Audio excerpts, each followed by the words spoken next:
Hello student, कैसे हो आप सब। मेरा नाम है रविकांत और मैं आपका स्वागत करता हूं रवि बायोलॉजी क्लासेस के चैनल पे। स्टूडेंट, टिश्यू चैप्टर हम पढ़ते हुए टिश्यू के लास्ट टॉपिक जो कि है हमारा नर्वस टिश्यू, इस टिश्यू पर हम लोग पहुंच चुके हैं। ये हमारा वीडियो नंबर 19 है। इस वीडियो में हम लोग टिश्यू चैप्टर के नर्वस टिश्यू के बारे में पढ़ेंगे। नर्वस टिश्यू, उससे पहले जान लेते हैं होता क्या है, थोड़ा इंट्रो देख लेते हैं। तो नर्वस टिश्यू एक खास टिश्यू होता है हमारे शरीर में। हमारे शरीर जो होता है दो सिस्टम से मिलके चलता है। एक है हार्मोनल सिस्टम, हार्मोन से, और दूसरा हमारा नर्वस सिस्टम है। तो हार्मोनल सिस्टम को हम लोग एंडोक्राइन सिस्टम बोलते हैं और हमारा जो नर्वस टिश्यू है उसे नर्वस सिस्टम बोलते हैं। तो आज हम लोग नर्वस सिस्टम के नर्वस टिश्यू के बारे में देखने वाले हैं इस वीडियो में। तो वीडियो को अंत तक देखिएगा। अगर आपको मेरा पढ़ाया हुआ अच्छा लगे तो आप वीडियो को लाइक कीजिएगा, चैनल को सब्सक्राइब कीजिएगा और बेल आइकन जरूर दबाइएगा ताकि मैं अगले चैप्टर्स के वीडियो डालूँ तो आपके पास नोटिफिकेशन सबसे पहले पहुँचे। तो चलिए हम लोग इस टॉपिक को शुरू करते हैं। Nervous tissue form our nervous system which controls our body movement. Nervous tissue जो होता है हमारे नर्वस सिस्टम को बनाता है। नर्वस टिश्यू से मिलके हमारा नर्वस सिस्टम बनता है और हमारे बॉडी के मूवमेंट को कंट्रोल करता है। Made with neuron cell. अब देखो ये टिश्यू है बाबू, ये टिश्यू है तो ये कौन से सेल से बना है, तो न्यूरॉन सेल से, या फिर उसी को हम लोग नर्व सेल्स के भी नाम से जानते हैं। अगर बात करें नर्वस टिश्यू का यूनिट मतलब किस सेल का, तो वो है न्यूरॉन सेल और इसे नर्व सेल के नाम से भी जानते हैं। Which is around 1 metre long, और ये सबसे लॉन्गेस्ट सेल हमारे बॉडी का होता है। हमारे सबसे लॉन्गेस्ट सेल होता है हमारे बॉडी का। इनफैक्ट इस अर्थ पे सबसे लॉन्गेस्ट सेल ये होता है, इसका लंबाई अगर बात करें तो 1 मीटर लॉन्ग होगा। Neuron cells are longest cell of our body. मैंने पहले ही बता दिया कि ये न्यूरॉन सेल जो है सबसे लॉन्गेस्ट सेल हैं। Nervous tissue stimulate and transmit signal rapidly from one place to another.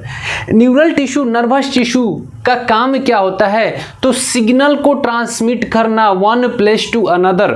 हमारे बॉडी में जितने भी सिग्नल ट्रांसमिट होते हैं, ट्रांसमिशन का काम होता है, वो हमारे नर्वस टिश्यू के द्वारा होता है। सपोज दैट कि मैंने किसी हॉट एटेंशियल को टच किया, सपोज दैट कि मैंने इस बोर्ड को टच किया, तो मुझे क्या लगा, मुझे क्या महसूस हुआ कि ये ठंडा है बोर्ड, ये बोर्ड कैसा है, ठंडा है। सपोज दैट कि मैंने चूल्हे को टच किया जो अभी जल रहा था, तो हमें कैसा महसूस होगा, वो गर्म महसूस होगा। तो ये कैसे महसूस हो रहा है, हाथ से मैंने टच किया लेकिन सिग्नल हमारे ब्रेन तक पहुंच गया कि ये गर्म है।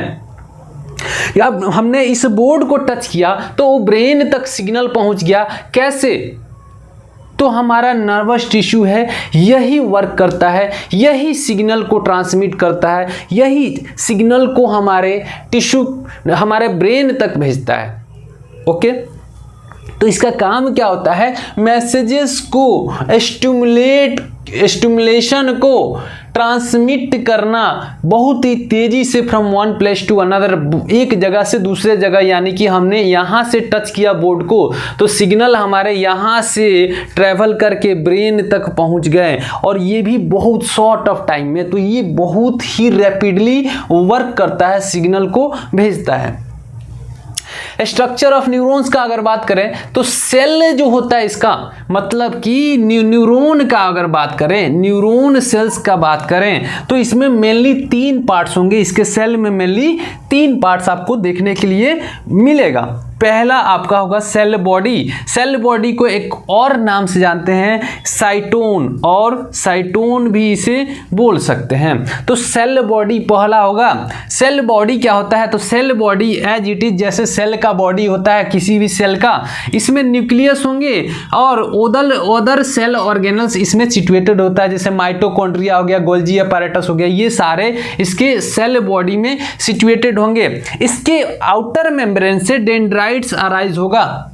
इसके मेम्ब्रेन से डेंड्राइट्स अराउंड होगा। आगे हम लोग देखते हैं, यहाँ पर देखिए यही अपना क्या है, यही अपना सेल बॉडी है, या फिर इसी को हम लोग साइटोन के भी नाम से जानते हैं। और इससे ये जो आपको पतले पतले धागे की तरह, बाल की तरह जो निकला हुआ दिखाई दे रहा है, यही है अपना डेंड्राइट्स।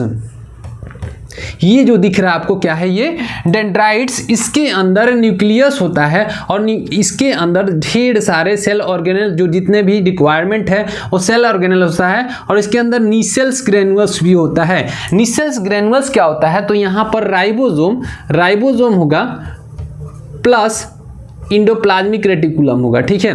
तो यहाँ पर राइबोसोम होगा और इंडोप्लाज्मिक रेटिकुलम होगा, यही होता है अपना नीसेल्स ग्रेनुअल्स। तो यहाँ पर इसका काम क्या होगा, राइबोसोम और इंडोप्लाज्मिक रेटिकुलम जब दोनों जुड़ते हैं तो इनका काम क्या होता है, प्रोटीन का सिंथेसिस करना। हम लोग प्रीवियस चैप्टर में पढ़ चुके हैं, सेल चैप्टर में। यहाँ पर अगर बात करें तो एक पाइप की तरह निकलता है। ये जो आपको पाइप दिख रहा है बाहर निकला हुआ, ये जो पाइप दिख रहा है यही अपना क्या है, एक्सोन है, ठीक है। ये क्या है, एक एक्सोन है, सिंगल लॉन्ग पार्ट होता है ये, विच ट्रांसमिट नर्व इम्पल्सेस। जो मैसेजेस होता है, सबसे पहले मैसेजेस डेंड्राइट्स के द्वारा रिसीव किए जाते हैं और डेंड्राइट्स के द्वारा रिसीव करने के बाद यहाँ से इस पाथ से होते हुए इस सेल के बॉडी के अंदर भेज दिए जाते हैं। अब ये सेल बॉडी है, तो सेल बॉडी जो होगा मैसेजेस को पास करा देगा, मैसेजेस यानी कि इंपल्स को पास करा देगा एक्सोन से होते हुए बाहर के तरफ, यहाँ पे आ जाएगा मैसेजेस, इस एंड पॉइंट पे आ जाएगा। अब ये एंड पॉइंट जुड़ा हुआ होता है अगले न्यूरॉन्स के डेंड्राइट से।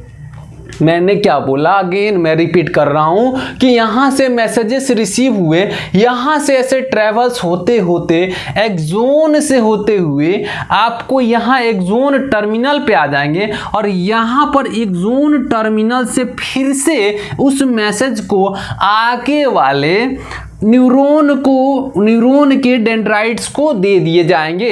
अब वो ऐसे करके आगे की तरफ मूव कराता जाएगा। सपोज दैट कि यहाँ से लेके मेरा यहाँ तक 10 न्यूरॉन जुड़े हुए होंगे, तो 10 न्यूरॉन जो जुड़े होंगे तो यहाँ से मैसेजेस रिसीव करेगा कौन, यहाँ पे रिसेप्टर लगा होगा जो कि मैसेजेस को रिसीव करेगा। रिसेप्टर का काम क्या होता है, मैसेजेस को रिसीव करना। अब ये रिसीव करके इसके डेंड्राइट्स को दे देगा।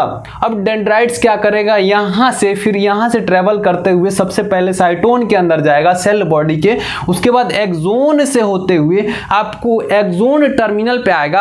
अब देखो यहां से फिर मान लो एक न्यूरॉन यहां तक आया, फिर दूसरा न्यूरॉन यहां से शुरू हुआ यहां तक, तो यहां से लेके जब आपको यहां से यहां तक एक न्यूरॉन हुआ तो एक न्यूरॉन यहां से कनेक्टेड हुआ, एक न्यूरॉन का एक्सोन टर्मिनल यहां पे खत्म हुआ, फिर दूसरे न्यूरॉन्स का जो डेंड्राइट्स होगा वो यहां से कनेक्ट होके यहां तक आएगा। सपोज दैट कि यहां से कनेक्ट होके यहां से मैसेजेस को लेके यहां तक आया, फिर ये वाला मैसेजेस डेंड्राइट्स को दिया, कौन से, इस वाले न्यूरॉन के डेंड्राइट्स को दिया। अब ये फिर एक्सोन टर्मिनल पे आ गया, फिर यहां पे एक्सोन टर्मिनल के तीसरे न्यूरॉन के डेंड्राइट्स को दे दिया और ये डेंड्राइट्स फिर एक्सोन टर्मिनल पे दे दिया। ऐसे करके मैसेजेस जो होंगे ट्रांसमिट होते हैं हमारे ब्रेन तक।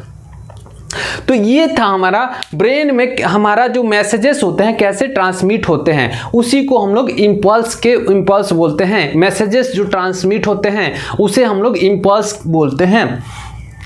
अगला है dendrites. Short and branch part arise on the cell body और साइटोन। ये शॉर्ट होता है और ब्रांच पार्ट होता है। देखिए हेयर लाइक स्ट्रक्चर जो होता है प्रेजेंट होता है और ये अराइज होता है साइटोन या फिर सेल बॉडी से। इसका काम क्या होता है, तो मैसेजेस को रिसीव करना और इसका मैसेजेस को ट्रांसमिट करने का काम होता है। सबसे पहले एक्सोन क्या करेगा, डेंड्राइट्स जो होगा रिसीव करेगा और एक्सोन जो होगा इसको ट्रांसमिट करेगा। अब देखो जहां पर ये जुड़ेगा, जहां पर ये दूसरे डेंड्राइट से जुड़ेगा वहां पर एक जंक्शन बनाता है। देखो पूरी तरह से नहीं जुड़ता है, बीच में गैप होता है और उसको हम लोग साइनेप्स बोलते हैं। ये बीच में जो गैपिंग रहता है उसको हम लोग साइनेप्स बोलते हैं। और यहाँ से फिर मैसेजेस को रिलीज कर दिया जाता है। कहाँ पे? डेंड्राइट्स पे। एक्सोन टर्मिनल से मैसेजेस को रिलीज कर दिया जाता है, डेंड्राइट्स पे वो कैरी कर लेता है आगे के तरफ। आगे बात करें तो मैसेजेस, यहाँ पर कुछ और स्ट्रक्चर्स आपको देखने को मिलेंगे। इसके आसपास में आपको एक स्ट्रक्चर दिखेगा, एक सीथ दिखेगा, जिसे हम लोग माइलिन सीथ के नाम से जानते हैं। माइलिन सीथ इंसुलेटर का काम करता है, जो कि मैसेजेस को इधर उधर नहीं भटकने देता है, सीधे ट्रांसमिट करेगा एक्सोन के थ्रू। तो मैसेज माइलिन सीथ का काम क्या होता है? इंसुलेटेड करना किसको? एक्सोन को पूरी तरह से कवर करके रखना, ताकि मैसेजेस इधर उधर न ट्रांसमिट हो। जस्ट लाइक जैसे कि हम लोग इलेक्ट्रिसिटी पास कराते हैं तो तार को इंसुलेटेड रखते हैं, ताकि हमारा जो करंट हो इधर उधर फ्लो ना हो। उसी के लिए हम लोग माइलिन सीथ का व्यवस्था करते हैं। अब माइलिन सीथ के पे स्वान सेल्स होते हैं, स्वान सेल्स, और ये जो माइलिन सीथ के बीच का गैप होता है इसे हम लोग नोड्स ऑफ रेनवियर कहते हैं। तो देखिए माइलिन सीथ पे क्या होगा? स्वान सेल्स होंगे, और ये बीच के गैप को हम लोग नोड्स ऑफ रेनवियर कहते हैं। ये था हमारा न्यूरॉन का एक फुली स्ट्रक्चर। आगे देखते हैं, messages are carried from one neuron to another in the form of impulse. और जो मैसेजेस होता है वो एक न्यूरॉन से अनदर न्यूरॉन में एक इम्पल्स के फॉर्म में ट्रांसमिट होता है। अब देखिए इम्पल्स जो होते हैं दो तरह का होते हैं, एक होता है इलेक्ट्रिकल और दूसरा होगा केमिकल। इलेक्ट्रिकल जो होता है बहुत ही फास्ट तरीके से काम करता है, अगर किसी को टच किया तुरंत पहुंच जाता है, तो ये बहुत ही फास्ट होता है इलेक्ट्रिकल। केमिकल होता है थोड़ा सा स्लो होगा, लेकिन ये भी कम स्लो नहीं होता, ये भी फास्ट होता है, लेकिन अगर इलेक्ट्रिकल के कंपैरिजन में केमिकल जो होता है स्लो होता है। अब इलेक्ट्रिकल इंपल्स का बात करें तो इलेक्ट्रिकल इंपल्स में इलेक्ट्रॉन्स फ्लो होते हैं न्यूरॉन्स के अंदर, या फिर आयंस फ्लो होंगे। केमिकल्स का बात करें तो केमिकल्स का नाम है एसिटाइलकोलिन, जो कि एक न्यूरोट्रांसमीटर है। इसको क्या बोलते हैं? न्यूरोट्रांसमीटर। ये क्या है? अपना न्यूरोट्रांसमीटर है, और ये ट्रांसमिट करता है इम्पल्सेस को। तो ये केमिकल न्यूरोट्रांसमीटर का हमारा एग्जांपल है एसिटाइलकोलिन।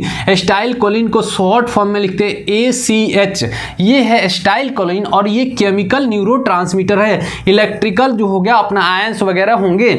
अकरेंस का बात करें तो ब्रेन में होगा, स्पाइनल कॉर्ड में होगा और नर्व्स में होगा। ये टिश्यू का अकरेंस अगर बात करें तो हमारा ब्रेन में होता है, और पीछे वाला जो वर्टिब्रल कॉलम होता है, ब्रेन से यहाँ से वर्टिब्रल जुड़ा हुआ जो वर्टिब्रल कॉलम होता है उसमें स्पाइनल कॉर्ड होता है उसके अंदर, और उसमें ये प्रेजेंट होगा टिश्यू, और ये नर्व्स में प्रेजेंट होगा। नर्व्स हमारे पूरे बॉडी में फैले हुए हैं, पूरे बॉडी में, जिसके कारण हमें कहीं भी टच करते हुए हमारे ब्रेन को सिग्नल मिल जाते हैं। तो ये नर्व्स हमारे पूरे बॉडी में फैले हुए होते हैं, और किससे बने होते हैं? नर्व्स टिश्यू से।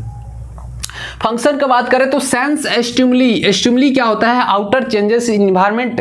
आउटर चेंजेस इन इन्वायरमेंट, जो भी चेंजेज होता है इन्वायरमेंट में उसको हम लोग सेंस करने का काम करता है कौन? Nervous tissue. उसमें क्या आ जाते हैं? टच। जो भी टच करते हैं और हमें पता चल जाता है कि क्या है, तो वो टच को सेंस करने का काम कौन है? नर्वस टिश्यू का। स्मेल, अब हम लोग स्मेल लेते हैं किसी भी चीज़ का, अगर खाना टेस्टी है तो अच्छा स्मेल आता है, तो वहाँ पर स्मेल किसके द्वारा हमारे ब्रेन तक पहुँचाया जाता है? तो नर्वस टिश्यू के द्वारा। टेस्ट, अच्छे खाना खाते हैं तो हमें अच्छा टेस्ट आता है, तो टेस्ट का जो सेंस करने का क्षमता जो होता है हमारे जीभ को होता है, और टंग क्या करता है? उस अच्छे टेस्ट को ब्रेन तक पहुंचाता है थ्रू नर्वस टिश्यू। हियरिंग, जब सुनते हैं तो सिग्नल ब्रेन तक पहुंचता है, कैसे? तो नर्वस टिश्यू के द्वारा। साइट, देखते हैं, हमारे रेटिना में जो सेल्स हैं वो न्यूरॉन्स हैं, और उससे हम लोग देखते हैं, उससे सिग्नल पहुंचता है हमारे ब्रेन तक, तो ये साइट का भी काम करता है। Sends impulse from body through the electrical signal, और ये इलेक्ट्रिकल सिग्नल्स के थ्रू भी हमारे बॉडी को इंपल्स सेंड करता है, हमारे ब्रेन को इंपल्स को सेंड करता है। तो ये था हमारा सबसे लास्ट टॉपिक हमारा टिश्यू चैप्टर का, और ये हमारा चैप्टर पूरी तरह से कंप्लीट हो गया। अब अगला चैप्टर हमारा होगा बायोडायवर्सिटी इन लिविंग वर्ल्ड। तो उम्मीद है आपको वीडियो पसंद आया होगा। अगर आपको वीडियो पसंद आया तो वीडियो को लाइक कीजिए, चैनल को सब्सक्राइब कर लीजिए और बेल आइकन ज़रूर दबाइए ताकि आपको सबसे पहले वीडियो मिले। और हंसते रहिए, मुस्कुराते रहिए और देखते रहिए रवि बायोलॉजी क्लासेस के चैनल और उसकी वीडियो। Thank you.